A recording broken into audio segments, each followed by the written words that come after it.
Hi, everybody. It's week two already. Hopefully, you enjoyed week one getting started. A little less work this week because you don't have to do the orientation model. But this week really gets us set up for your personal responsibility and how you will go through your career exploration.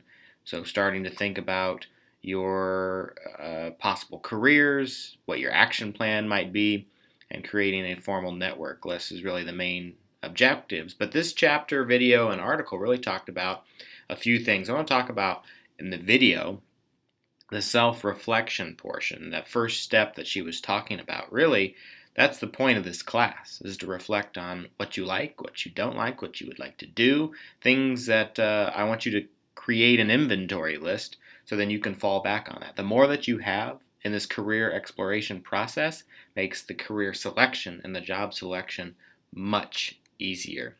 The power words that you saw in your chapter, which was a nice little list of different things that you can use when you are trying to describe your accomplishments in a lively and specific way. So you have adapted, projected, recommended. That's something that you'll see a lot on your resumes, but also something that is that you would like to do when you're talking about the job responsibilities that you would like to do, things that may be key. And that is not an exhaustive list. You could easily have more than that, but it's a nice little go-to list, kind of a cheat sheet when you are using those in the future. Keeping the right attitude. So one of the things that you saw in the article as well as the video and a little bit throughout this chapter, the chapter was more about the job search skills, but it sets you up to feel confident. The job search and career search can be very debilitating. It's one of those things that it can really deflate you because you are disappointed because you get rejection. That's what happens. So it's one of those things to stay positive. And remember, at the beginning of last week, we were talking about having that mindset to continue to get better at what you do. The 5 steps to building a network, and that was in the short article. Folks, those are very simplistic. 5 steps. They are key. They are 5 steps that I would like you to have. But there's so many more than that. And the book was talking about building a portfolio, all of those different things, but consider those as extremely valuable, but just a start and may not be specific to just your job.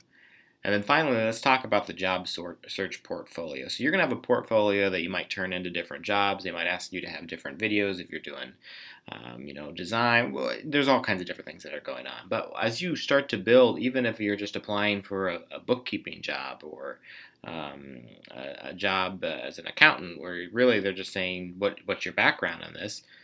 First, let's talk about your online identity. I know you've heard it a million times that they have access to your social media, all that stuff. I don't want to talk about that too much because you understand that now. You know your digital footprint. And it's a good thing, and it's a bad thing, just like everything in life.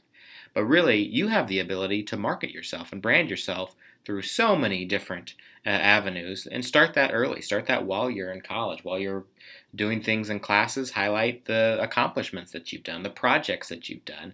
Put that out there. They love to see those things. So don't be shy in creating yourself a career brand while you're in college, while you're vacationing, while you're doing things that aren't even job related, because then they can see that you're dedicated to that career. Start to create a network list. Who can you call? When can you call them? How can you get a hold of them? Who are your references and how you use them as recommendations, whether it's writing you a letter or if they want to call you. Create that list and make it as long as possible. Have informal conversations with instructors and your coworkers. Say, hey, do you mind if I put you on this list? And they'll usually say yes. But don't put them on if they say no. Sources of job leads. Where are you finding these leads? Create a catalog, create a go-to list, maybe create a Google Doc with hyperlinks as I can go here, I could go here, I could call this person, I could look here, but have those things available. Applications. So think about that. Every time you apply for a job, keep that PDF available so you can see what you said, and then maybe they give you feedback or don't give you feedback. You can look at that application and edit it. Keep those things in a very central location. Don't just shoot them all over the place and have no idea what your common theme is. And then finally, target your job search, folks. It's nice to have a job, but keep it within something that you would like to do.